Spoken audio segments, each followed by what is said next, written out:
bonjour tout le monde. Merci d'être là. Il faut vous dire merci d'être là. Je me retourne les deux côtés. Là, c'est vraiment une belle mobilisation. Ça fait chaud au cœur de vous voir.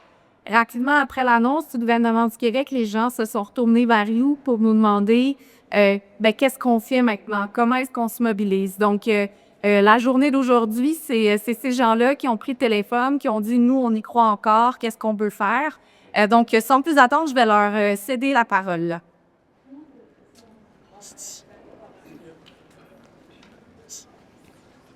Bonjour, merci beaucoup, Mme la mairesse. Merci à toutes les organisations et toutes les personnes qui sont présentes aujourd'hui. Effectivement, c'est une belle mobilisation à laquelle on assiste aujourd'hui de Gatineau et d'Ottawa, je le précise.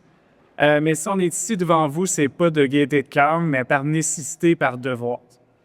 Par nécessité d'assurer l'avancement de la réalisation d'un projet qui est essentiel pour notre région, qui est le tramway. Un projet qui va permettre d'avoir des communautés plus connectées, plus accessibles, plus imbusées. Un projet qui va transformer la mobilité dans la région avec du transport collectif structurant, mais aussi avec des liens de transport actifs, piétons, cyclables, qui vont permettre de connecter adéquatement l'ouest de la ville au reste de la région, ce qui n'est pas le cas en ce moment. Une région qui est fortement dépendante à l'automobile. On a besoin de ce projet-là pour réduire la congestion, améliorer la santé, améliorer la situation financière des gens, aider notre environnement, mais aussi notre économie. Parce qu'en plus de congestionner nos routes et de nuire à nos objectifs de réduction de gaz à effet de serre, la dépendance à l'automobile coûte cher aux gens de l'Outaouais. Réduire notre dépendance à l'automobile, c'est donc des gains énormes pour la régie. C'est des gens en meilleure santé parce qu'on aura moins de polluants dans l'air, plus d'activité physique, ce qui va réduire nos chances d'aller à l'hôpital, puis on sait qu'en ce moment, on a besoin d'avoir moins de gens qui sont à l'hôpital. C'est plus d'argent dans les poches des gens, avec le coût de la voiture qui est d'aujourd'hui en moyenne de 15 000 par année. C'est beaucoup d'argent. Et c'est plus de soutien à notre économie, puis je ne vais pas m'étendre là-dessus parce que mon ami Étienne Fredette va faire va développer un peu plus là-dessus. Mais les dépenses à la voiture, c'est à peu près 2,7 milliards de dollars d'argent des gens d'ici, dont une grande partie sortent du Québec pour aller à l'étranger. Ce qui contribue à notre déficit commercial et qui fait mal à notre économie. On est aussi ici par devoir de s'assurer que la science l'emporte sur les considérations politiques. On est ici depuis 15 ans maintenant pour trouver une solution aux enjeux de déplacement et d'aménagement dans l'Ouest. La pile des études démontre la pertinence du projet. La pile très épaisse, j'ajouterais. Le temps, c'est plus aux études, aux analyses, mais à la mise en œuvre. Et c'est exactement ce à quoi s'affairait le bureau du projet de Tramvo avant l'annonce de son démantèlement la semaine dernière. Enfin, parce qu'on ne peut pas vraiment enlever le dossier de son contexte, on est aussi devant vous par devoir de loyauté envers notre région, l'Outaouais. L'Outaouais qui, encore une fois, fait l'effet d'une décision politique qui nous enlève ce qui nous revient de droit. Un financement qui nous avait été promis depuis plus d'une année et demie, qui dégoulait d'un abus du gouvernement du Québec qui nous a été donné, confirmé en 2019. La coalition s'alliée pour le tramway s'est fortement mobilisée avec l'appui d'acteurs locaux pendant plusieurs années pour aller chercher l'appui du gouvernement fédéral dans le projet, ce qu'on a réussi à obtenir en 2024 puis en 2025, d'abord pour la partie québécoise, puis pour la partie d'Ottawa, un investissement de 100 millions de dollars qu'on a réussi à obtenir comme région. Aujourd'hui encore, la coalition et ses membres répondent présents pour assurer le maintien de l'appui financier du gouvernement du Québec, qu'on retourne à l'Outaouais ce qui lui a été promis, qu'on réalise le projet de tramway tel qu'on l'a prévu. Puis pour y arriver, la coalition s'est déjà mise au travail. On a fait des crises de contact avec tous les partis présents à l'Assemblée nationale. C'est une année électorale au Québec, donc on veut saisir toutes les occasions de se faire entendre et de solliciter des appuis, et il y a déjà des résultats. On a rencontré Ruba Gaza jeudi dernier, la co-porte-parole de Québec solidaire, qui nous a assuré son engagement à réaliser ce projet. Charles Milliard, nouveau chef du Parti libéral du Québec, qui, avec l'appui du député de Pontiac, André Fortin, s'est aussi engagé à réaliser le projet. On a pris contact également avec le Parti québécois, dont l'association locale du PQ, Hull-Pontiac, est pris position pour nous appuyer dans le dossier. Et j'ai également parlé avec la députée de Hull, Suzanne Tremblay, qui nous assure que le projet est important pour elle et qu'elle souhaite qu'il se réalise. On va également rencontrer la PDG de Mobilité Infra-Québec, Mme Amilcar, avec son équipe cette semaine pour échanger sur la suite des choses. Et évidemment, la coalition continuera de se réunir pour parler des prochaines actions dans le dossier, mais le message est clair qu'on veut des garanties de l'engagement financier du gouvernement du Québec. Les fonds promis doivent être affectés au projet dès maintenant pour qu'ils se poursuivent selon l'échéancier prévu. On veut des engagements des partis politiques, ce qu'on a déjà commencé à récolter. On veut que ce projet-là soit travaillé avec la région et des autorités locales. On veut des engagements pour soutenir la région d'ici la date du CAM. Ce qu'on demande, c'est pas la lutte, c'est juste le respect de la parole donnée, de redonner à la région ce qui lui a été pris. Merci.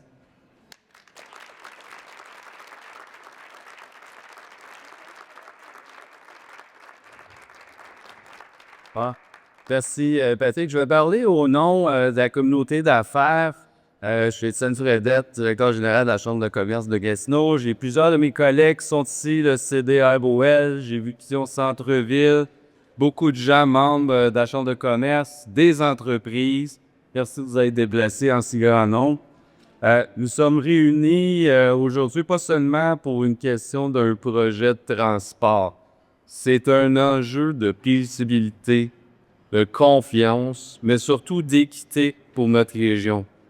Ça fait des années qu'on réclame, qu'on attend un projet structurant majeur. C'est un projet qui enclenche un cycle d'investissement de 15 à 20 ans, des emplois, des contrats locaux, des services professionnels, la densification planifiée et en même temps une base fiscale plus solide. C'est pas théorique, là. On le voit partout au Québec. C'est comme ça qu'on soutient la croissance durable d'une région. Aujourd'hui, le problème, c'est pas le tramway versus autre chose. Le vrai problème, c'est qu'un gouvernement dise oui, puis après ça, ils disent non. Qu'on retire du financement après des années de travail, qu'on brise le momentum. On planifie, on investit, puis on se développe dans les entreprises. On demande la même chose de notre gouvernement. Chaque rupture a un coût, que ce soit financier, en crédibilité, mais surtout au niveau du climat d'affaires. C'est nos entreprises, mais surtout nos travailleurs et les citoyens qui vont en écoper. Dans une région qui est déjà marquée dans un retard, on sait, historique en investissement public, ça se fait sentir vraiment durement en ce moment. Puis là, je pense qu'on est franc. Vous le voyez au niveau de la mobilisation. On le dit haut et fort, là, c'est assez. C'est assez. C'est pas une mobilisation pour ou contre. C'est pas une mobilisation pour ou contre un modèle de transport. C'est une mobilisation pour de la cohérence, pour de la stabilité, mais surtout pour une vision d'une grande ville comme on se doit, comme on mérite à long terme. Je suis pas un spécialiste en transport. Vraiment pas même. Mais je suis à l'écoute de mes entreprises, je suis à l'écoute des employés, je suis un spécialiste dans ce que ressentent nos travailleurs. Ce que je peux vous dire aujourd'hui, ce qu'on défend aujourd'hui, c'est qu'on veut de la prospérité, des emplois, des infrastructures, des investissements, comme une grande ville mérite, comme la ville de Gatineau se doit d'avoir. On demande au gouvernement aujourd'hui de respecter sa parole, et surtout de respecter notre région, et donner enfin le projet structurant que Gatineau attend depuis des années.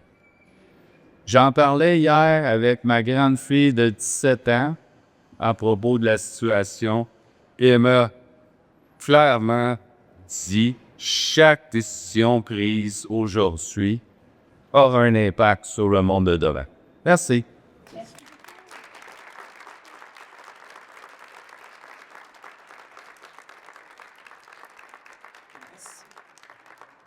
Merci Étienne. Madame la mairesse, bonjour. Salutations à tous les partenaires engagés dans le développement de la région d'Outaouais. Madame Lassiette, il vous être... non? Bonjour, madame. L'acheteur de tourisme Outaouais. Donc, je suis Alain Demers, je suis inspecteur à l'administration et aux ressources à l'Université du Québec en Outaouais. Je suis devant vous aujourd'hui pour vous dire que l'équipe de direction de l'Université du Québec en Outaouais croit au projet du tramway pour Gatineau et que nous sommes engagés dans le développement de notre région en partageant une vision et en s'associant à un ensemble de partenaires de tous les secteurs d'activité. Nous souhaitons que le gouvernement du Québec partage cette vision positive et dynamique de l'avenir de notre région et qu'il nous soutienne concrètement en appuyant des projets structurants qui vont nous permettre d'offrir à la population de notre région les moyens de concrétiser ses ambitions. l'UQO déploie des efforts considérables pour recruter et attirer toujours davantage de personnes étudiantes afin de contribuer et soutenir le développement économique, social et culturel de notre région. Mais ces efforts ont d'autant plus d'impact s'ils sont en synergie avec des initiatives structurantes qui touchent l'ensemble de la région. Le projet de tramway en est un dont les effets auront à la fois un impact immédiat et pérenne pour soutenir le développement d'une institution comme la nôtre. Dans notre ville, en forte croissance démographique, le projet de tramway, tel qu'il est en voie de se déployer, aurait permis d'offrir une véritable alternative rapide et efficace à la voiture. Il s'agit là d'un levier d'attraction pour les institutions, notamment dans un contexte où se loger à proximité de nos régions pour notre population étudiante constitue un défi total et des fois même un obstacle à l'inscription à l'université. Le tramway constitue un projet porteur pour permettre de développer notre campus par une utilisation optimisée de nos espaces. Vous savez, sur nos terrains, on a différents projets de développement de nouvelles bâtisses, nouvelles installations sportives. On a déjà très peu d'espace de stationnement. On n'a pas l'intention d'en développer des nouvelles. Au contraire, ce qu'on veut, c'est être capable d'utiliser les espaces, les utiliser pour nos développements. Alors, comme projet de tramway, évidemment, ça nous permet d'aller dans cette voie d'optimisation-là. Nos espaces sont déjà lourdement, comme je l'ai dit, occupés par des stationnements. Nous attendons toujours une décision du gouvernement qui nous a demandé, lui aussi, de revisiter notre projet de campus unifié, qui était un projet majeur de 200 millions pour un projet de 75 millions et moins. Donc, on espère que ça sera une réponse positive pour notre région qui a encaissé déjà son lot de mauvaises nouvelles récemment. À l'intérieur de notre rôle même comme établissement d'enseignement supérieur destiné à la formation de la relève, nous plaçons au cœur de notre mission le fait d'inculquer chez nos étudiants et étudiantes des actitudes qui auront des incidences plus tard dans leur vie. En leur offrant un accès à un transport collectif efficace, ce sont des milliers de citoyens et de citoyens qui développent des habitudes qui contribueront à bonifier la fluidité de nos futurs déplacements dans notre bien. L'ensemble de la communauté de l'Université du Québec en Outaouais et son équipe de direction au premier plan est engagée envers le développement durable. À ce titre, on ne peut que déplorer une décision qui met à risque un projet porteur pour la mobilité pour la région de l'Outaouais et éco-responsable. Notre rectrice, Muriel Laberge, qui est actuellement à l'extérieur du pays et ne peut être avec nous aujourd'hui, m'a transmis sa grande préoccupation au sujet de l'avenir du tramway. Comme elle, j'espère sincèrement que ce projet ne dévie pas de la trajectoire sur laquelle il était résolument engagé. Je vous remercie.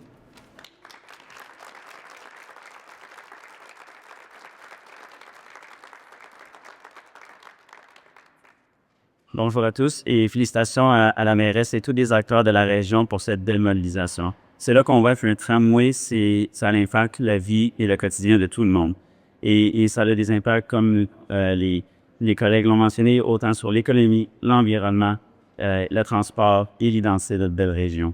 En parlant d'identité, notre région est bien connue pour avoir eu un tramway il y a plusieurs années. Mais malheureusement, avec l'arrivée du plan Grébert, on a perdu ces infrastructures-là qui ont permis à toute une ville de se développer autour d'axes bien structurés.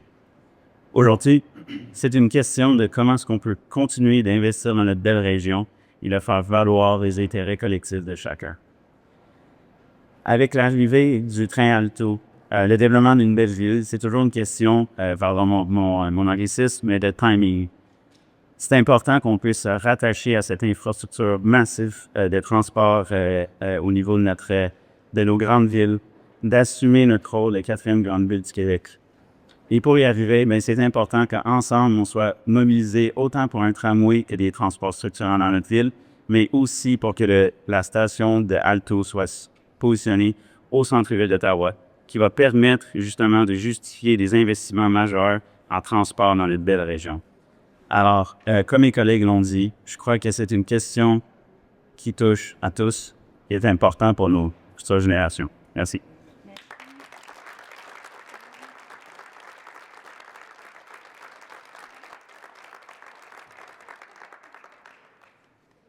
Bonjour tout le monde. Écoutez, je vais pas répéter le cri du cœur que nous avons ici entendu, mais une chose qui est importante, et puis merci à mes collègues, et puis les députés, c'est quoi? C'est la voix de leur communauté. Puis on entend un cri du cœur aujourd'hui.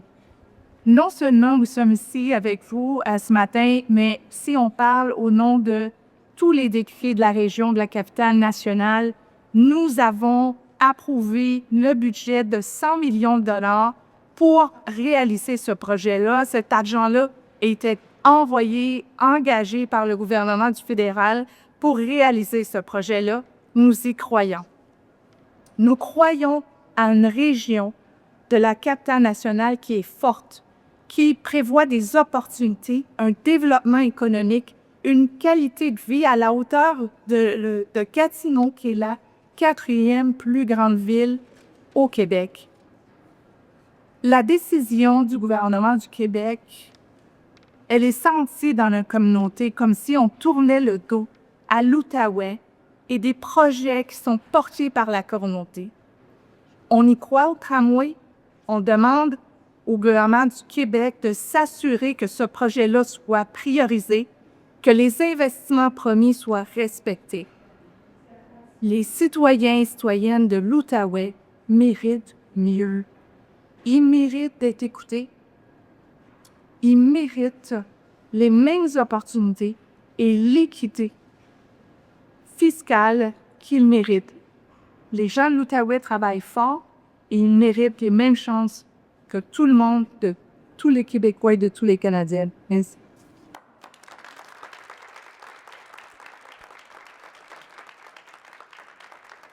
Bonjour, mon nom est Stephen Guilbeault. Je ne suis pas député de la région. Comme vous le savez probablement, j'ai eu l'opportunité d'être au cabinet pendant 6 ans, 4 ans comme ministre de l'Environnement, mais même avant d'être ministre de l'Environnement, je discutais déjà beaucoup avec mes collègues à la région de l'importance de l'appui au sein du cabinet pour ce projet-là portant pour la région. Alors, j'ai pu être très sensibilisé très tôt à l'importance de ce projet-là. Et comme ministre, j'ai eu la chance de me promener au Canada et ailleurs au pays, souvent en rencontrant des grandes organisations, des entreprises qu'on veut attirer ici au Canada. Et une des premières questions que ces gens-là nous posent, c'est « Est-ce que vous avez des infrastructures de transport collectif pour que nos employés puissent venir travailler dans les centres-villes, là où on va établir nos entreprises, nos organisations? » C'est un critère qui est demandé par de plus en plus d'organisations et d'entreprises, que ce soit ici ou ailleurs sur la planète. Or, le problème, c'est qu'au Québec, le gouvernement québécois, et c'est vrai pour la CAQ, c'est vrai pour les autres gouvernements qui l'ont précédé, on consacre seulement à peu près 30% du financement du transport au transport collectif. Et l'autre 70% est pour les infrastructures routières. De l'autre côté de la rivière, avec le très progressiste Doug Ford, c'est presque de 70% pour le transport collectif et 30% pour le réseau routier. Le gouvernement du Québec, dans le cadre de son plan pour l'économie verte, s'est engagé à ramener ce financement-là à 50% pour le transport collectif, 50% pour les réseaux routiers d'ici 2030. Or, aucun progrès n'a été fait. Alors, ça, je pense que ce que vous voyez ce matin, c'est une mobilisation à la fois de la société civile, du monde académique, du monde économique, évidemment du monde municipal, pour dire au gouvernement du Québec, vous avez pris un engagement. Nous, le gouvernement fédéral, les représentants et représentants du gouvernement fédéral, sommes ici pour vous dire que le gouvernement fédéral est toujours là, on est au rendez-vous, comme on l'a été depuis le début pour le tramway à Québec, et on demande au gouvernement du Québec de revenir s'asseoir à la table et de continuer d'avancer avec ce projet-là, qui de toute évidence fait consensus. Merci.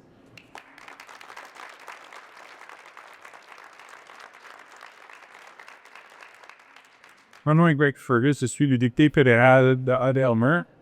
Mais je suis ici non seulement pour parler en tant que politicien, j'aimerais vous adresser la parole comme un utilisateur quotidien du transport en commun, et ça depuis 30 ans.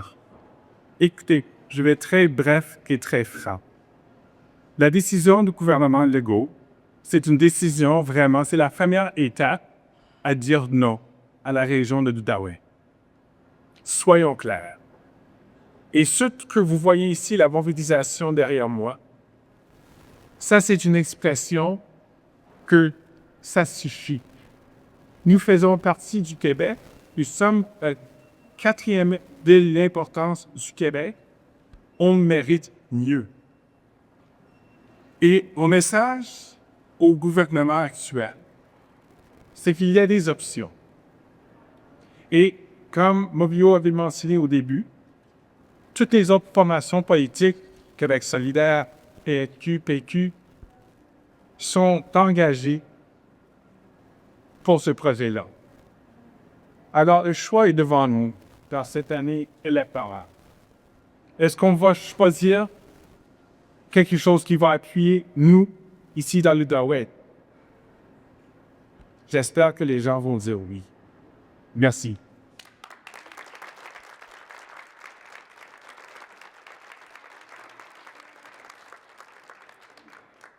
On a senti, suite à l'annonce du gouvernement du Québec la semaine passée, beaucoup de déception, beaucoup de colère. Donc, je veux remercier les partenaires qui se sont mobilisés aujourd'hui autour du tramway, puis je vais les nommer. La Coalition s'allie pour le tramway, Mobio, Trajectoire, qui est une organisation nationale, le Credo, une autre organisation nationale qui est le réseau des centres d'expertise en mobilité, Action Climat Outaouais, les Mains au front, le Climate Caucus, Enviro Éducation, Tourisme Outaouais, la Chambre de commerce de Gatineau, la Coopérative de développement régional Outaouais-Laurentides, Vision Centre-Ville, l'épicerie Saveur, épicerie urbaine, la Boîte à grains, le Caméline et aussi d'autres gens de la communauté d'Araire. Merci d'être là. On a un représentant de l'Université du Québec en Outaouais, l'APCHQ, Rigile, BBL Construction, DACL Investissement, Junique. Évidemment, je veux saluer la présence de plusieurs élus municipaux, plusieurs anciens collègues du conseil municipal qui ont cru à travers les différents mandats au projet de tramway, les élus fédéraux aussi qui sont présents, ceux de la région et ceux d'ailleurs. Je veux saluer aussi les collègues préfets de l'Outaouais, Marc Carrière qui est le président, et j'ai aussi Jane Toller, préfète de la MRC du Contact. Je veux les remercier à tous et toutes d'être présents. Le tramway Gatineau, comme vous le voyez aujourd'hui, c'est un large consensus dans la région, et ça dans tous les domaines d'activité, au plan économique, au plan social, au plan environnemental. Au plan social, on le sait, c'est un vecteur d'intégration, c'est un vecteur de qualité de vie. Au plan environnemental, c'est d'une condition sine qua non à l'atteinte de nos objectifs climatiques de réduction de gaz à effet de serre. Au plan économique, c'est un levier sans précédent avec des impacts immenses. Tout le monde est en désaccord avec la décision du gouvernement du Québec de transférer le projet à Mobilité Infra-Québec et de définancer le projet de tramway. Mais tout le monde est mobilisé et en mode solution. On est prêt à travailler avec ceux qui vont être prêts à nous appuyer. Parce qu'il y a une fatigue de sentir que la région est une fois de plus prise pour acquis. On regarde en là-bas, mais je pense qu'à partir de maintenant, le message est clair. Aujourd'hui et depuis la semaine passée, l'Outaouais réagit et on veut des solutions. Dans les derniers jours, on a parlé de plan B. Puis, je veux être très claire. Le plan B, on est en train de le mettre en œuvre. La solution en attendant le tramway, et les études sont extrêmement claires, c'est de continuer à financer le transport en commun, d'ajouter des autobus, d'ajouter du service. En septembre dernier, la Société de transport de l'Outaouais a augmenté de 5 % son offre de service. Et ce, grâce à deux choses. La taxe sur l'immatriculation, qui est certainement impopulaire, mais qui est absolument nécessaire dans le contexte actuel, et parce que la STO avait bien réussi à gérer les sommes qui lui avaient été transférées durant la COVID, C'est ça qui a permis, et aussi, je dois dire, l'augmentation de la contribution de la ville à la société de transport. C'est ces conditions-là qui ont fait en sorte qu'on a été capable d'augmenter le transport en commun. C'est ça le plan B. Il n'y a pas d'autre solution en attendant, c'est continuer d'investir dans le transport en commun. Notre engagement, c'est de donner le maximum pour être capable de le faire, mais évidemment, je dois vous le dire très franchement, c'est compliqué quand Québec retire son financement à la fois des opérations et des immobilisations en matière de transport en commun. Puis je veux aussi rappeler que le tramway, c'est pas juste pour le secteur ouest de la ville. Le tramway, c'est bon pour tout le monde. C'est bon pour tout Gatineau, c'est bon pour toute l'Outaouais. Ça permet de libérer des autobus pour, oui, être capable de mieux desservir l'est de la ville. Le Rapidbus à l'est, de toute façon, a toujours été destiné à être transféré vers des rails. Mais évidemment, il faut commencer quelque part. Il y a aussi peu de leviers économiques aussi intéressants que le tram. Puis je le rappelle, en transport en commun, pour chaque dollar investi, c'est 3 $ de retombées économiques directes. Et ça, c'est bénéfique pour toute la région. Le message qu'on livre aujourd'hui, c'est que Gatineau et Outaouais ont plus envie de laisser passer leur tour. Gatineau, c'est plus de 300 000 habitants. C'est la 4e ville en importance au Québec. On a besoin de services et d'infrastructures d'une grande ville. La région est mobilisée, on fait entendre notre voix, puis on va continuer de le faire. Alors, nos demandes aujourd'hui, il y en a 4. D'abord, que le gouvernement du Québec s'engage dès maintenant à financer le tramway de Gatineau, la phase de planification, de manière à ne pas créer de délais et de coûts additionnels et à doter Mobilité Infra-Québec des ressources nécessaires pour lui pardonner. La deuxième, que l'ensemble des partis politiques à la prochaine élection provinciale s'engagent à financer la phase de planification ainsi que la phase de réalisation du tramway sans délai additionnel et que Mobilité Infra-Québec travaille de pair avec la Ville de Gatineau et la Société de transport de l'Outaouais pour faire en sorte que le projet soit le plus bénéfique possible pour la communauté. Finalement, que le gouvernement du Québec investisse dans le transport en commun, autant pour soutenir les opérations que les immobilisations. Donc, les opérations, c'est payer des chauffeurs pour faire avancer des autobus. Les immobilisations, c'est entre autres des autobus, pour nous permettre de soulager la congestion routière en améliorant l'offre de services du transport en commun, et ce, le plus rapidement possible. On va donc continuer d'avoir des contacts avec les partis politiques. On va prendre contact aujourd'hui formellement pour leur faire part de nos demandes, pour les en informer, et leur dire que Gatineau et tout l'Outaouais est mobilisé derrière ce projet et que la région sera derrière. Merci tout le monde et merci.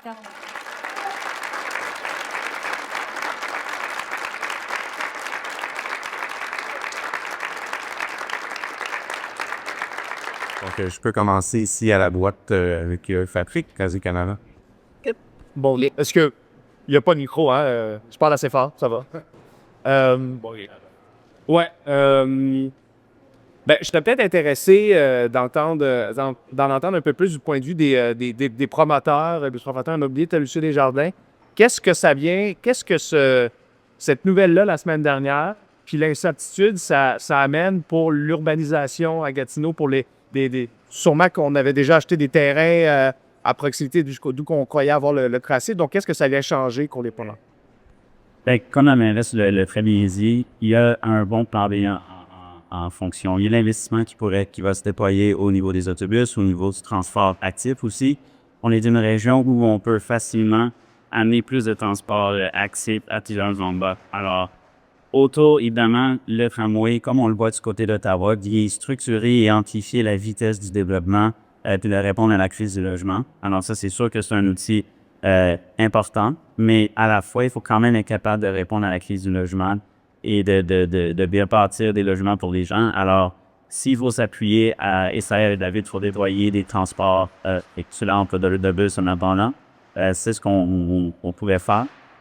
Mais c'est certes qu'il nous faut, et on voit l'impact que ça a lorsqu'on investit dans les transports structurants. On a la preuve de l'autre côté de la ville. Est-ce que ça a changé beaucoup de plans, par exemple, chez Brigil? Est-ce que, je ne sais pas si vous aviez acheté des terrains justement le long du tracé, mais est-ce que ça a changé beaucoup de choses pour Brigil, Père? Bien, c'est toujours une question de feasibilité. Lorsqu'on parle d'une infrastructure comme ça ou d'un tracé de tramway, ça a bien structuré. Il y a beaucoup de temps, d'énergie, autant du côté de la ville que des promoteurs où on investit collectivement à bien planifier notre ville. Alors, c'est sûr que cette nouvelle-là vient retirer beaucoup de travail qui a été fait de plusieurs personnes des deux côtés et même de tous les participants. Puis c'est certain que avec le tracé qui est là, comme la mairesse l'a fait bien dit, il y a des solutions à court terme qu'on peut faire. Il y a des investissements qui sont faits de la STO qui vont venir t'allier aux besoins de transport, en fait. Merci. Kémélia? Oui. Pendant la maîtresse. La TDG de Mobilité Infra-Québec que vous allez rencontrer prochainement, est-ce que vous avez encore espoir? Est-ce qu'on en est où présentement? On lance un trou du cœur, mais est-ce qu'on a espoir que le gouvernement puisse revenir sur sa décision? Ben, nous, pour être clair, Mobilité Infra-Québec, puis Renée Amelcorp en particulier, elle connaît bien la région pour avoir dirigé aussi Transco. Elle croit comme nous au transport en commun, donc on peut certainement être des alliés. Mais la vraie question, c'est quelles sont les ressources qui vont être dédiées à Mobilité Infra-Québec? Et même eux sont dans le noir absolument en ce moment par rapport à ça. Donc, c'est ça la question, c'est ça la demande d'aujourd'hui. Québec dit, on continue de croire au projet, on continue de croire à la démarche d'ASTO, à l'excellence du travail qui a été fait par les équipes, mais on retire le financement, puis on confie ça à Mobilité Infra-Québec. Mais nous, on vient dire, donner à Mobilité Infra-Québec les ressources pour faire en sorte que ça fonctionne, que ça continue d'avancer, sans créer des délais puis des coûts additionnels. Pour être clair, le bureau de la STO, le bureau de projet de la STO, il a été démantelé.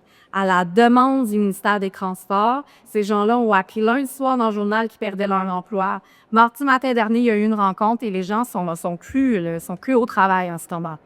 Donc oui, absolument, on va recevoir Renée Amelcorp. Moi, j'ai très hâte de discuter avec elle, voir si elle a des nouvelles informations qui lui ont été confiées par le ministère. Mais pour nous, la suite va passer par Mobilité Infra-Québec, mais la question, c'est quelles ressources ils vont avoir pour continuer de faire avancer ce projet. Les rapports ont quand? Elle sera dans la région mercredi et jeudi. Merci. On peut continuer ici avec Mathieu Bélanger-Dudois. Oui, Madame la mairesse. C'est pas la première fois que les aspirations de la région trouvent pas à Québec la réponse souhaitée. Est-ce qu'aujourd'hui, on est devant une mobilisation pour un système de transport en commun pour le tramway ou devant une mobilisation là, d'une goutte qui fait déborder le vase? Ben, c'est une bonne question, puis je pense que poser la question, c'est certainement y répondre, puis vous l'avez entendu à travers l'étude des intervenants, puis vous le voyez dans, je pense, dans des visages derrière moi, puis c'est sûr qu'à un moment donné, ce projet-là est un symbole, mais c'est le plus grand investissement du gouvernement, des paliers gouvernement, mais certainement du gouvernement du Québec actuellement en Outaouais, et on nous tient. La région a été longtemps laissée pour compte. On a un sous-financement qui est documenté dans plein de domaines, l'éducation, la santé, en culture. Puis là, il y a ce projet-là. Et le message qu'on envoie aujourd'hui, c'est qu'on n'a pas envie de passer notre tour. On n'a pas envie que ce projet-là nous glisse entre les doigts. Dans les demandes que vous faites, vous avez fait un dossier de financement. Vous êtes prête à travailler avec Mobilité Infra-Québec en autant que le financement soit renvoyé à Mobilité Infra-Québec. Mais on perd un peu la mainmise que la région avait sur le projet avec le bureau de projet, avec la STO, la ville. Est-ce que ça vous fait pas craindre pour la suite des choses de voir ce projet-là vous glisser entre les mains puis finalement être décidé ailleurs que ici, localement, par des gens de la région? C'est sûr que le scénario idéal, c'était le bureau Froché, là. Dans le sens où il était extrêmement performant.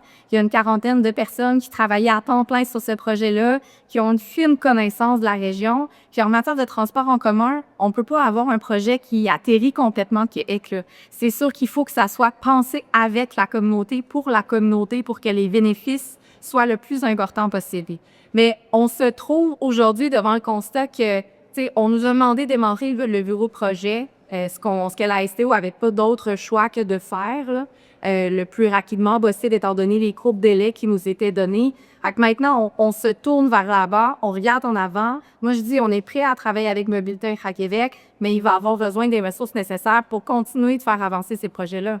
Puis la composante locale, effectivement, on va avoir besoin, ça va faire partie des discussions puis des préoccupations dans le futur, mais qu'il y a un arrimage entre Mobilité Infra-Québec, la ville de Gatineau, puis la société de transport, parce que il y a des impacts au niveau économique, au niveau de l'aménagement du territoire, au niveau de l'urbanisme, au niveau de nombreux chantiers d'infrastructures là, dans le secteur ouest de la ville en particulier. C'est la société de transport qui, à terme, va opérer ce projet-là. Donc, ça ne peut pas être fait de manière complètement déconnectée. Fait que oui, ça fait partie de nos préoccupations, mais je dirais que pour l'instant, la priorité numéro 1, c'est confirmer le financement pour ce projet-là pour qu'au moins, on ne soit pas en train de créer des délais et des coûts additionnels. Prochaine question. Oui, encore une fois pour un MRS. On a eu le ministre McKinnon en entrevue sur nos ondes hier.